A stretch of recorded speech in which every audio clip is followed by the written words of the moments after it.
Good morning everyone. Welcome back to Manu teachers channel.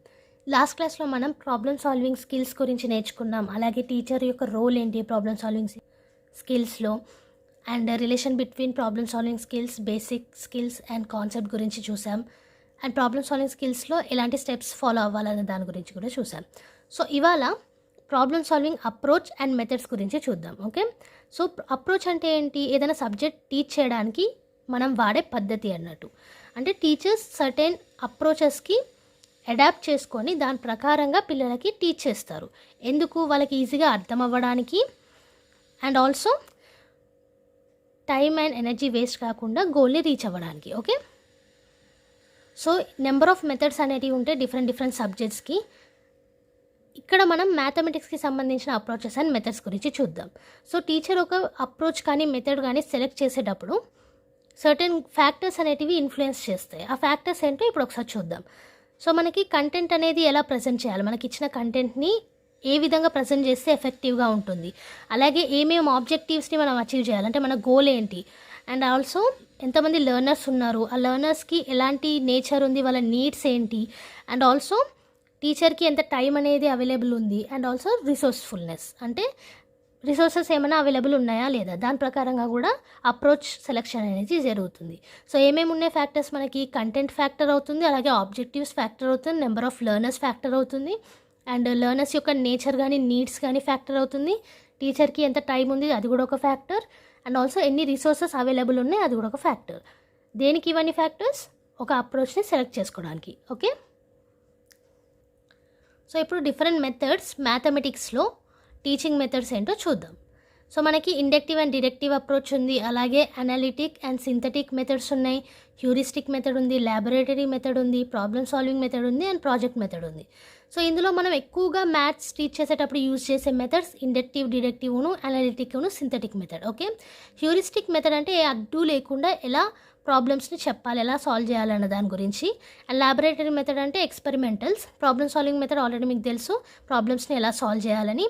And project method project చేస్తూ అర్థం చేసుకోవడం. Okay, so మనం మెయిన్గా ఇక్కడ ఏం యూజ్ అవుతుంది మ్యాథ్స్లో? మనకి inductive and deductive approaches, analytic and synthetic methods. So వీటి గురించి ఇప్పుడు తెలుసుకుందాం. So first one is inductive approach. So inductive అప్రోచ్ని ఎవరు అడ్వకేట్ చేశారు? Pestalozzi and Francis Bacon. So వీళ్ళిద్దరే ఇండక్టివ్ అప్రోచ్ అనేది ఎక్కువగా అడ్వకేట్ చేశారు. అడ్వకేట్ అంటే సపోర్ట్ చేశారు. సో ఇండక్టివ్ అప్రోచ్ని సపోర్ట్ చేసిన వారు ఎవరు? Pestalozzi and Francis Bacon. So inductive approach అంటే ఏంటి? సో ఇండక్టివ్ అప్రోచ్ అనేది మనకి ఇండక్షన్ ప్రాసెస్ మీద బేస్ అయి ఉంటుంది. ఇండక్షన్ ప్రాసెస్ అంటేనే ఒక యూనివర్సల్ ట్రూత్ని ప్రూవ్ చేస్తాం. ఫస్ట్ ఒక థియరం అన్నా లేకపోతే ఏదైనా ప్రాబ్లం అన్నా తీసుకొని దాన్ని సాల్వ్ చేస్తాం. సో అలాంటి ప్రతి ఒక్క థియరంకి లేకపోతే అలాంటి ప్రతి ఒక్క ప్రాబ్లమ్కి సిమిలర్ ప్రాబ్లమ్స్ ఉంటాయి కదా, లేకపోతే సిమిలర్ థియరమ్స్ ఉంటాయి కదా. సో మనం ప్రూవ్ చేసిన ఒక్క థియరం లేదా ప్రాబ్లం అలా సిమిలర్ థియరమ్స్ అండ్ ప్రాబ్లమ్స్కి అప్లై చేస్తాం. ఓకే, సింపుల్గా చెప్పాలంటే ఒక ప్రాబ్లమ్ని సాల్వ్ చేసి దాన్నే ఇంకో ప్రాబ్లం అలాంటి సిమిలర్ ప్రాబ్లమ్కి అప్లై చేస్తూ వెళ్తాం, మళ్ళీ సాల్వ్ చేయకుండా. ఓకే, అంటే ఇక్కడ ఏం చేస్తున్నాం? మనం ఒక రూల్ని ఫస్ట్ డిస్కవర్ చేస్తున్నాం. సో ఇక్కడ ఫస్ట్ మనం ఏం చేస్తున్నాం? ఒకటి తెలిసిన నాలెడ్జ్ని తెలియని నాలెడ్జ్కి అప్లై చేస్తున్నాం. సో అందుకే ఇండక్టివ్ అప్రోచ్ అనేది known to unknown process. Okay, known to unknown process. ఏంటది? ఇండక్టివ్. ఎందుకు? తెలిసిన వాటి నుంచి తెలియని వాటికి అప్లై చేస్తున్నాం కాబట్టి. సో నోన్ టు అన్నోన్ అనొచ్చు, కాంక్రీట్ టు అబ్స్ట్రాక్ట్ రూల్స్ అనొచ్చు, లేదా పర్టికులర్ కేసెస్ నుంచి జనరల్ రూల్స్ అనొచ్చు, లేకపోతే స్పెసిఫిక్ కేసెస్ నుంచి జనరల్ రూల్స్ అనొచ్చు, అలాగే సింపుల్ టు కాంప్లెక్స్ అని కూడా అనొచ్చు. ఇవన్నిట్లలో మీకు తెలిసిందేంటి? మనకు తెలిసిన దాని నుంచి తెలియని దానికి అప్లై చేసి ప్రాబ్లమ్ సాల్వింగ్ అనేది చేయడం. సో సింపుల్గా ఇండక్టివ్ అప్రోచ్ అంటే ఏంటి? ఆల్రెడీ తెలిసిన వాటిని తెలియని వాటికి అప్లై చేసుకుంటూ వెళ్ళడం. ఓకే, ఇది గుర్తుపెట్టుకుంటే చాలు. నోన్ టు అన్నోన్ ప్రాసెస్ ఏంటి? Inductive approach. Okay, so inductive approach వల్ల మనం పర్టికులర్ రూల్స్ అనేటివి కనుక్కుంటున్నాం ఆల్రెడీ మనకి తెలిసిన ఇన్ఫర్మేషన్ నుంచి. సో దానివల్ల మనకి సర్టెన్ రూల్స్ అనేటివి ఎస్టాబ్లిష్ అవుతున్నాయి. సో ఇక్కడ చూసినట్టయితే మనకి సర్టెన్ స్టెప్స్ అనేటివి ఉన్నాయి ఇండక్టివ్ అప్రోచ్లో. ఏంటి ఆ స్టెప్స్? ఫస్ట్ మనం సెలెక్షన్ చేయాలి ప్రాబ్లమ్స్, ఆ తర్వాత ఆ ప్రాబ్లమ్ని అబ్జర్వ్ చేయాలి, తర్వాత ఇన్వెస్టిగేట్ చేసి అనాలిసిస్ చేసి కామన్ రిలేషన్స్ ఏమన్నా ఉన్నాయా ఫైండ్ అవుట్ చేయాలి, ఆ తర్వాత జనరలైజేషన్కి తీసుకొచ్చి వెరిఫై చేయాలి. ఓకే, ఆల్రెడీ మీకు చెప్పాను కదా, మనకి నోన్ టు అన్నోన్ సైడ్ పోతున్నాం. సో ప్రాబ్లం ఏంటో మనకు తెలుసు, దాన్ని అబ్జర్వ్ చేసాము, దాన్ని ఇన్వెస్టిగేట్ చేసి కామన్ ప్రాపర్టీస్ ఏమన్నా ఉన్నాయా అని అనాలిసిస్ చేసాము. ఆ తర్వాత కామన్ రిలేషన్స్ని తెలుసుకున్నాము. అండ్ ఎట్ లాస్ట్ జనరలైజేషన్ ఒక సర్టెన్ రూల్కి తీసుకొచ్చాము. సో దాన్ని వెరిఫికేషన్ చేసాము లాస్ట్లో. ఓకే, ఇక్కడ అంతే, నోన్ టు అన్నోన్ రూల్కి తీసుకొచ్చాము. ఓకే, సో ఇక్కడ నెంబర్ కేసెస్ అని అంటే డిఫరెంట్ ఎగ్జాంపుల్స్ అనేటివి తీసుకుంటాం అన్నట్టు మనం. ఇప్పుడు సపోజ్ ఒక రైట్ యాంగిల్ ట్రయాంగిల్లో మనకి పైథాగరస్ థియరం ఉందనుకోండి. నెంబర్ ఆఫ్ రైట్ యాంగిల్ ట్రయాంగిల్స్ని తీసుకొని వాటి మీద అబ్జర్వ్ చేసి ఇన్వెస్టిగేట్ చేసి కామన్ ప్రాపర్టీస్ ఏమేమి వస్తున్నాయి ఆ రైట్ యాంగిల్ ట్రయాంగిల్లో అని చూసి కామన్ రిలేషన్స్ ఏమన్నా ఉన్నాయా అని ఫైండ్ అవుట్ చేసి ఒక రూల్ అనేది తీసుకొచ్చాం, పైథాగరస్ థియరం అని. దాన్ని వెరిఫై చేస్తే కూడా మనకి ఈచ్ రైట్ యాంగిల్ ట్రయాంగిల్లో పైథాగరస్ థియరం అనేది అప్లికేబుల్ అయింది. సో సర్టెన్ రూల్ అనేది మనకి ఇక్కడ వచ్చింది. ఇక్కడ నుంచి నెంబర్ ఆఫ్ ఎగ్జాంపుల్స్ తీసుకొని దాన్ని అబ్జర్వ్ చేసి ఇన్వెస్టిగేట్ చేసి ఫైండ్ చేసి జనరలైజేషన్కి తీసుకొచ్చినప్పుడు. ఓకే, సో అదే process, known to unknown. So ఇప్పుడు ఇండక్టివ్ అప్రోచ్లో మెరిట్స్ అంటే అడ్వాంటేజెస్ గురించి చూద్దాం. ఓకే, సో మనకు అర్థం చేసుకోవడంలో ఈజీగా ఉంటుంది, లాజికల్ మెథడ్ అండ్ క్రిటికల్ థింకింగ్ని డెవలప్ చేస్తుంది. అలాగే మన యాక్టివ్ పార్టిసిపేషన్ అనేది ఉంటుంది స్టూడెంట్స్ది. ఓకే, ఇందులో ఇండక్టివ్ మెథడ్లో అండ్ ఆల్సో శాంపుల్ ఆపర్చునిటీస్ అనేవి వస్తాయి ఎక్కువగా. ఎందుకు అని అంటే మనం ఎగ్జాంపుల్స్ నుంచి అబ్జర్వ్ చేసి జనరలైజేషన్కి వస్తున్నాం కాబట్టి. అండ్ అలాగే ఇంట్రెస్ట్ అనేది పెరుగుతుంది పిల్లలలో, ఏమైనా డౌట్స్ ఉన్నా క్లారిఫై అవుతుంది. అండ్ మీనింగ్ఫుల్ లెర్నింగ్ అనేది జరుగుతుంది బికాస్ మనం డిఫరెంట్ ఎగ్జాంపుల్స్ నుంచి జనరలైజేషన్కి వస్తాం కాబట్టి పిల్లలలో సెల్ఫ్ కాన్ఫిడెన్స్ పెరుగుతుంది. అండ్ ఆల్సో కాంక్రీట్ ఎగ్జాంపుల్స్ అనేటివి ప్రొవైడ్ చేస్తుంది బికాస్ ఆ మెథడే ఎగ్జాంపుల్స్ నుంచి జనరలైజేషన్ కాబట్టి. అండ్ ఇంకోటి ఎక్స్పెరిమెంటేషన్కి, అబ్జర్వేషన్కి, అనలిటిక్ థింకింగ్కి అండ్ అలాగే రీజనింగ్కి కూడా ప్రాముఖ్యత ఇస్తుంది inductive method. Okay, and also mathematics కాన్సెప్ట్స్కి, రూల్స్కి, ఫార్ములాస్కి ఫిక్సేషన్ ఏమైనా కావాలంటే, అంటే ఇప్పుడు సర్టెన్ రూల్స్ అండ్ కాన్సెప్ట్స్ మీకు కొంచెం వేరే ప్రాబ్లమ్స్కి అప్లై చేసినప్పుడు కరెక్ట్ ఆన్సర్ రాలేదనుకోండి, దాన్ని ఫిక్స్ చేయడానికి కూడా మళ్ళీ మనము ఇండక్టివ్ అప్రోచ్కి వెళ్తాం. సో దానికి కూడా ఉపయోగపడుతుంది. ఓకే, సో అడ్వాంటేజెస్ ఏమేమి ఉన్నాయి ఇక్కడ, అర్థం చేసుకుంటారు పిల్లలు, డౌట్స్ క్లారిఫై అయితే వాళ్ళకి మీనింగ్ఫుల్ లెర్నింగ్ అనేది జరుగుతుంది, సెల్ఫ్ కాన్ఫిడెన్స్ అనేది వస్తుంది, కాంక్రీట్ ఎగ్జాంపుల్స్ అనేటివి వస్తాయి, అండ్ లాజికల్ మెథడ్ ఉన్న క్రిటికల్ థింకింగ్ అనేది డెవలప్ అవుతుంది, పిల్లలు యాక్టివ్గా పార్టిసిపేట్ అనేది కూడా చేస్తారు. Okay, so coming to disadvantages, మనకి ఇక్కడ అప్లికేషన్ అనేది లిమిటెడ్ ఉంటుంది. ఎందుకు అని అంటే నెంబర్ ఆఫ్ ఎగ్జాంపుల్స్ మనం తీసుకుంటాం, కానీ ఎగ్జాంపుల్స్కి సంబంధించిన సిమిలర్ ప్రాబ్లమ్స్కే ఆ రూల్ అనేది అప్లై అవుతుంది. సో మిగతా ప్రాబ్లమ్స్కి మళ్ళీ మనం ఎగ్జాంపుల్స్ తీసుకొని వేరే రూల్ అనేది తీసుకురావాల్సి ఉంటుంది. సో అప్లికేషన్ అనేది లిమిటెడ్. అండ్ హయ్యర్ క్లాసెస్కి ఇండక్టివ్ మెథడ్ అనేది సూట్ అవ్వదు.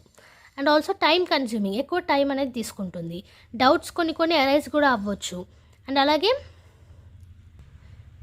Only discovery of formulas and రూల్స్కి మాత్రమే ఇండక్టివ్ అప్రోచ్ అనేది యాప్ట్గా ఉంటుంది. అండ్ ఆల్సో గిఫ్టెడ్ చిల్డ్రన్ ఉంటారు కదా, గిఫ్టెడ్ స్టూడెంట్స్, వాళ్ళకి మ్యాథమెటిక్స్ టీచ్ చేయాలంటే ఇండక్టివ్ అప్రోచ్ అనేది సూట్ అవ్వదు. ఓకే, సో ఇవి డిసడ్వాంటేజెస్. ఏమేమి ఉన్నాయి, అప్లికేషన్స్ అనేవి లిమిటెడ్లో ఉంటాయి, హయ్యర్ క్లాసెస్కి సూటబుల్ మెథడ్ కాదు, ఎక్కువ టైం తీసుకుంటుంది, కొన్ని డౌట్స్ కూడా రావచ్చు, ఫార్ములాస్ రూల్స్ని డిస్కవర్ చేయడానికి యాప్ట్గా యూజ్ అవుతుంది, అంటే ఓన్లీ ఫర్ ఫార్ములాస్. అండ్ అలాగే గిఫ్టెడ్ స్టూడెంట్స్కి మ్యాథ్స్ చెప్పాలంటే సూటబుల్ అప్రోచ్ కాదు. Okay, so inductive method applicability చూసుకుంటే మనకి ఇక్కడ ఆల్రెడీ తెలుసు, రూల్స్ ఫామ్ చేయడానికి యూజ్ అవుతుంది, అలాగే డెఫినేషన్స్ ఫామ్ చేయడానికి యూజ్ అవుతుంది, ఫార్ములాస్ని డిరైవ్ చేయడానికి యూజ్ అవుతుంది, జనరలైజేషన్స్ లేదా లాస్ని ఫామ్ చేయడానికి యూజ్ అవుతుంది. అంతే కదా, ఇప్పుడు మనము ఎగ్జాంపుల్స్ తీసుకొని జనరల్ రూల్ ఆర్ డెఫినేషన్స్ని కనిపెడుతున్నాం ఇండక్టివ్ అప్రోచ్ తోటి. సో అదే అప్లికేబిలిటీ, ఏమేమి ఉన్నాయి, rules, definitions, formula, generalisations and laws అనేటివి మనం ఇండక్టివ్ అప్రోచ్ని యూజ్ చేసి డిరైవ్ చేయగలుగుతాం. Okay, so now coming to deductive approach. So inductive అప్రోచ్లో ఎలా అయితే మనకు తెలిసిన వాటి నుంచి, అంటే ఎగ్జాంపుల్స్ నుంచి తెలియని వాటికి సర్టెన్ రూల్స్కి తీసుకొచ్చాము ప్రాసెస్ని, ఇక్కడ డిడక్టివ్ అప్రోచ్లో క్వైట్ ఆపోజిట్ అన్నట్టు, మొత్తం ఉల్టా. సో అక్కడ నోన్ టు అన్నోన్ అయితే ఇక్కడ అన్నోన్ టు నోన్ అవుతుంది. ఇండక్టివ్ అప్రోచ్లో స్పెసిఫిక్ నుంచి జనరల్ అయితే డిడక్టివ్ అప్రోచ్లో జనరల్ నుంచి స్పెసిఫిక్ అవుతుంది. ఇండక్టివ్ అప్రోచ్లో కాంక్రీట్ నుంచి అబ్స్ట్రాక్ట్కి తీసుకొస్తే, అంటే కాంక్రీట్ ఎగ్జాంపుల్స్ నుంచి అబ్స్ట్రాక్ట్ జనరలైజేషన్కి తీసుకొస్తే, డిడక్టివ్ అప్రోచ్లో అబ్స్ట్రాక్ట్ జనరలైజేషన్ నుంచి కాంక్రీట్ ఎగ్జాంపుల్స్కి తీసుకొస్తారు. సో ఇండక్టివ్ అప్రోచ్ అనేది సింపుల్ నుంచి కాంప్లెక్స్కి వెళ్తుంది, డిడక్టివ్ అప్రోచ్ అనేది కాంప్లెక్స్ నుంచి సింపుల్కి వస్తుంది. ఓకే, క్వైట్ ఆపోజిట్ రెండు, ఇండక్టివ్ అండ్ డిడక్టివ్ అప్రోచ్. మీకు ఇండక్టివ్ అప్రోచ్ ఈజీగా నేర్చుకున్నారంటే డిడక్టివ్ అప్రోచ్కి క్వైట్ ఆపోజిట్ పాయింట్స్ అనేటివి ఉంటాయి మనకి. ఓకే, సో ఇక్కడ జనరల్గా ఏంటి, మనకు ఆల్రెడీ రూల్ అనేది తెలిసి ఉంటుంది. ఆ రూల్ని అప్లై చేసి ప్రాబ్లమ్స్ అనేటివి సాల్వ్ చేస్తాం. Okay, simple. అక్కడ మనం రూల్ ఏంటో కనుక్కుంటాం ప్రాబ్లమ్స్ని తీసుకొని, ఇక్కడ ప్రాబ్లమ్స్కి రూల్ని అప్లై చేస్తాం. ఓకే, సో ఇండక్టివ్ అప్రోచ్లో మనకి ఏమైంది, స్టెప్స్లో మనకి అబ్జర్వేషన్, ఎక్స్పెరిమెంటేషన్ వీటన్నిటిని కూడా ఇన్వాల్వ్ చేశారు. అండ్ డిడక్టివ్ అప్రోచ్లో మనకి ఫస్ట్ ప్రాబ్లమ్ని రికగ్నిషన్ ఉండాలి, అంటే ఏ ప్రాబ్లం ఏంటో తెలుసుకోవాలి. ఆ తర్వాత టెనేటివ్ హైపోథెసిస్ కోసం సెర్చ్ చేయాలి. ఆ తర్వాత మనం జనరల్ రూల్స్ కోసం సెర్చ్ చేయడం అన్నట్టు. ఆ తర్వాత ఆ రూల్స్ని అప్లై చేయాలి. నెక్స్ట్ మనం ప్రాబ్లమ్ని సాల్వ్ చేస్తాం, ఆ వచ్చిన ఆన్సర్ని వెరిఫై చేస్తాం. ఓకే, అర్థమైంది కదా. ఫస్ట్ ప్రాబ్లం ఏంటో కనుక్కోవాలి, దానికి ఏం రూల్స్ అప్లై చేయాలో చూడాలి, ఆ రూల్స్ కరెక్ట్గా అప్లై చేయాలి. Then will get the answer which will verify. Okay, so clearly unknown నుంచి నోన్ కేస్ అన్నట్టు. ఓకే, సో మెరిట్స్ అండ్ డిమెరిట్స్లో కూడా క్వైట్ ఆపోజిట్ ఉంటాయి ఇండక్టివ్ అండ్ డిడక్టివ్ మెథడ్. చూద్దాం ఒకసారి. సో అడ్వాంటేజెస్ తీసుకున్నట్టయితే ఇక్కడ టైం అనేది సేవ్ అవుతుంది, అదే ఇండక్టివ్ ప్రాసెస్లో టైం ఎక్కువగా తీసుకుంటుంది. అండ్ ఇక్కడ డిడక్టివ్ ప్రాసెస్లో మనకి స్పీడ్ అనేది ఎక్కువగా ఉంటుంది, స్కిల్స్ ఎక్కువగా ఉంటాయి, ఎఫిషియన్సీ అనేది ఈజీగా ప్రాబ్లమ్స్ సాల్వ్ చేయడానికి ఉపయోగపడుతుంది. అండ్ అలాగే షార్ట్ ఉంటుంది అండ్ ఎఫెక్టివ్ మెథడ్ ఇది deductive method. Okay, and also ఏదన్నా రూల్స్కి ఫిక్సేషన్ కావాలనుకుంటే కూడా మనం డిడక్టివ్ మెథడ్ అనేది యూస్ చేయొచ్చు. ఓకే, మెమరీ పవర్ అనేది ఇంక్రీజ్ అవుతుంది. అండ్ అలాగే ఇండక్టివ్ మెథడ్ని కంప్లీట్ చేస్తుంది deductive method. And also higher క్లాసెస్కి యూజ్ అవుతుంది. మనకి ఇండక్టివ్ మెథడ్ అనేది హయ్యర్ క్లాసెస్కి యూజ్ అవ్వదు, బట్ డిడక్టివ్ మెథడ్ అనేది హయ్యర్ క్లాసెస్కి యూజ్ అవుతుంది along with inductive method. Okay, అలాగే డిడక్టివ్ మెథడ్లో డిమెరిట్స్ అంటే డిసడ్వాంటేజెస్ చూసుకున్నట్టయితే రోట్ మెథడ్ని ఎంకరేజ్ చేస్తుంది, ఎందుకంటే మనం రూల్స్ని అప్లై చేసి ప్రాబ్లమ్ని సేమ్ మెథడ్లో సాల్వ్ చేస్తూ వెళ్తాం. సో రోట్ మెథడ్ ఎంకరేజ్ చేస్తుంది. అలాగే క్లారిఫై ఉండదు డౌట్స్ అనేటివి, క్లారిఫికేషన్ ఉండదు డౌట్స్కి. అండ్ ఆల్సో బిగినర్స్కి సూటబుల్ మెథడ్ కాదు, బిగినర్స్కి మనకి ఇండక్టివ్ మెథడ్ అనేది సూటబుల్. ఓకే, అండ్ ఇది ఆల్సో పిల్లల ఇన్వాల్వ్మెంట్ని ఎంకరేజ్ చేయదు మనకి, కానీ ఇండక్టివ్ మెథడ్లో పిల్లలు యాక్టివ్గా పార్టిసిపేట్ చేస్తారు, డిడక్టివ్ మెథడ్లో పిల్లలు ప్యాసివ్గా ఉంటారు, అంటే ఇన్వాల్వ్ అవ్వరు. అండ్ ఆల్సో థింకింగ్ కానీ రీజనింగ్ కానీ ఈ స్కిల్స్ డెవలప్ అవ్వడానికి డిడక్టివ్ మెథడ్ అనేది యూజ్ అవ్వదు. సో బ్లైండ్ మెమరీ అన్నట్టు రోట్ మెథడ్. అండ్ అలాగే సైకలాజికల్లీ అన్సౌండ్, ఎందుకు అని అంటే క్రియేటివిటీ కానీ క్యూరియాసిటీ కానీ ఎక్కువగా ఎంకరేజ్ చేయదు, కానీ ఇండక్టివ్ మెథడ్ అనేది ఎంకరేజ్ చేస్తుంది.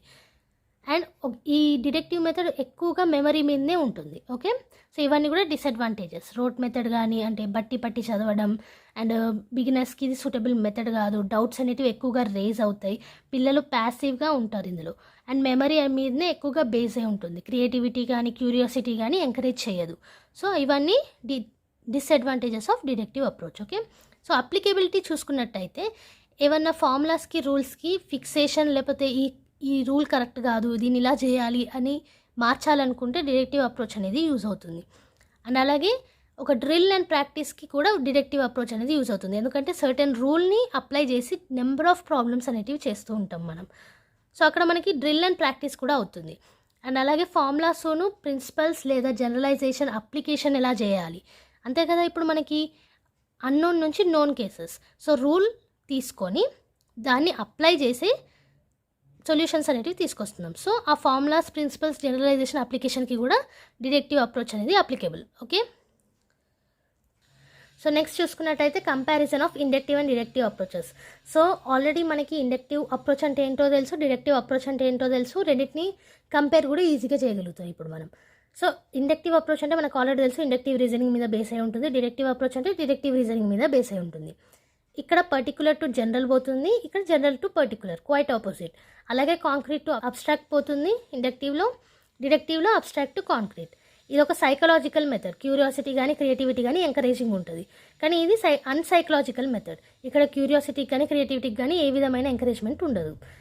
అండ్ ఇండక్టివ్ మెథడ్లో మనకి డిస్కవరీస్ కానీ లేకపోతే ఇంటెలెక్చువల్ పవర్స్ కానీ ఎక్కువగా ఎంకరేజ్మెంట్ అనేది ఉంటుంది, అండ్ ఇక్కడ ఆ ఎంకరేజ్మెంట్ అనేది ఉండదు, ఎక్కువగా ప్రాముఖ్యత ఉంటుంది. ఇక్కడ మెమరీకి ఎక్కువగా ప్రాముఖ్యత ఉంటుంది ఎక్కడ, డిడక్టివ్ అప్రోచ్లో. మనకి ఇండక్టివ్ అప్రోచ్లో ఇనిషియల్ స్టేజెస్లో సూటబుల్ అప్రోచ్ ఇది, అండ్ డిడక్టివ్ అప్రోచ్ హయ్యర్ స్టేజెస్కి కూడా సూటబుల్ అప్రోచ్. ఓకే, అండ్ ఇక్కడ మీనింగ్ఫుల్ లెర్నింగ్ అనేది జరుగుతుంది, ఇక్కడ రోట్ లెర్నింగ్ అనేది జరుగుతుంది. అండ్ ఇక్కడ పిల్లలు యాక్టివ్గా పార్టిసిపేట్ చేస్తారు, ఇక్కడ పిల్లలు ప్యాసివ్గా పార్టిసిపేట్ చేస్తారు. ఇది లెంతీ ఉంటుంది, టైం కన్జ్యూమింగ్ అండ్ చాలా వర్క్ పోతుంది ఇందులో. అండ్ ఇక్కడ షార్ట్ ఉంటుంది, ఎఫెక్టివ్ కూడా ఉంటుంది. ఓకే, ఇది టోటల్గా కాన్క్లూజివ్ బేస్డ్ కాదు, ఇది probability, makes the probability certainty. So ఇక్కడ ఇండక్టివ్ అప్రోచ్లో ప్రాబబిలిటీ ఎక్కువగా ఉంటుంది, డిడక్టివ్ అప్రోచ్లో ప్రాబబిలిటీని సర్టెనిటీకి తీసుకొస్తారు. అంటే ఊహించి చెప్పడం కాకుండా అక్యురసీ ఉంటుంది ఇక్కడ. ఓకే, అండ్ ఇక్కడ మనము రూల్స్ అండ్ జనరలైజేషన్స్ని డిస్కవర్ చేస్తాం, ఇక్కడ వాటిని అప్లై చేస్తాం. దానివల్ల మన స్పీడ్ కానీ స్కిల్ కానీ ఎఫిషియన్సీ కానీ ప్రాబ్లమ్ సాల్వింగ్లో పెరుగుతుంది డిడక్టివ్ అప్రోచ్లో. ఓకే, సో ఇవి డిఫరెంట్ కంపేర్ చేస్తే ఇండక్టివ్ను డిడక్టివ్ అప్రోచ్ని. ఓకే,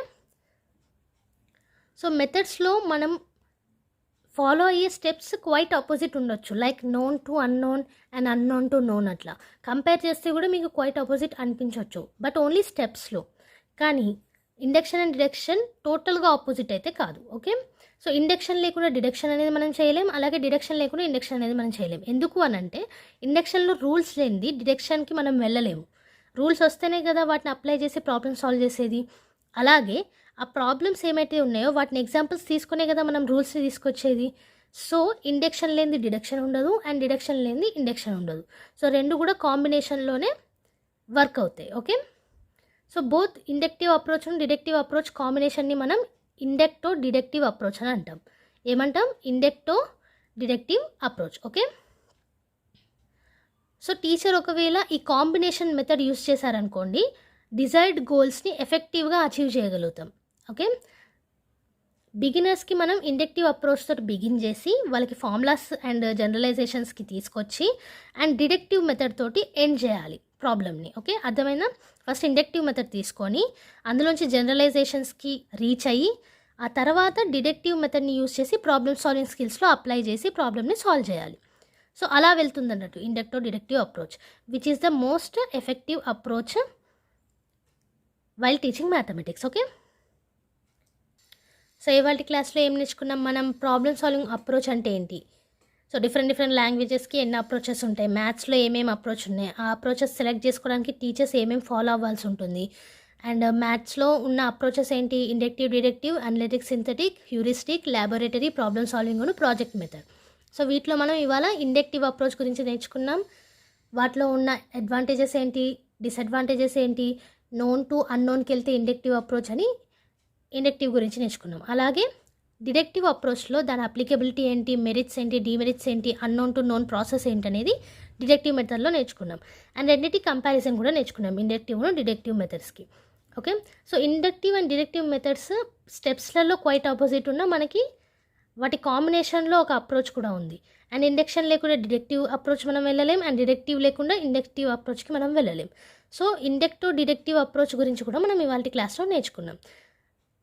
సో అర్థమైంది కదా? మనకి ఇండక్షన్ అంటే నోన్ టు అన్నోన్, డిడక్టివ్ అంటే అన్నోన్ టు నోన్. ఇండక్టివ్ అంటే పర్టికులర్ నుంచి జనరల్కి వెళ్ళడం, డిడక్టివ్ అంటే జనరల్ నుంచి పర్టికులర్కి వెళ్ళడం, ఎగ్జాంపుల్స్ నుంచి రూల్కి అండ్ రూల్స్ నుంచి ఎగ్జాంపుల్కి. సో ఇది ఇవాళ క్లాస్. నెక్స్ట్ క్లాస్లో మనం అనలిటిక్ అండ్ సింథటిక్ మెథడ్స్ గురించి నేర్చుకుంటాం. సో నెక్స్ట్ క్లాస్తో మనకి 3rd యూనిట్ అనేది కంప్లీట్ అయిపోతుంది. ఓకే, సో యాజ్ యూజువల్ ఇవాళ చెప్పిన క్లాస్ మొత్తం PDF ఫార్మాట్లో మీకు డిస్క్రిప్షన్ బాక్స్ అండ్ కామెంట్ సెక్షన్లో అవైలబుల్ ఉంటుంది, అక్కడ నుంచి డౌన్లోడ్ చేసుకోండి. ఈ వీడియో మీకు నచ్చినట్టయితే లైక్ చేయండి, షేర్ చేయండి, కామెంట్ చేయండి. అలాగే ఛానల్ని సబ్స్క్రైబ్ చేసుకొని బెల్ ఐకాన్ని ప్రెస్ చేయండి. సో ఆల్రెడీ ఈ ఛానల్లో మనకి బ్యాంక్ ఎగ్జామ్స్కి సంబంధించిన వీడియోస్, కంప్యూటర్ నాలెడ్జ్కి సంబంధించిన వీడియోస్, అలాగే సీటెట్కి సంబంధించిన వీడియోస్ అండ్ బీఎడ్కి సంబంధించిన వీడియోస్ అనేటివి అప్లోడ్ చేశాము. సో ఒకసారి ఛానల్ని విజిట్ అయ్యి చూడండి, ప్లేలిస్ట్లు కూడా క్లియర్గా మెన్షన్ అయి ఉన్నాయి. సో ఇంట్రెస్టెడ్ ఉన్న వాళ్ళు ప్లీజ్ సబ్స్క్రైబ్ చేసుకోండి అండ్ బెల్ ఐకాన్ని ప్రెస్ చేయడం మర్చిపోకండి. Thank you everyone, bye bye.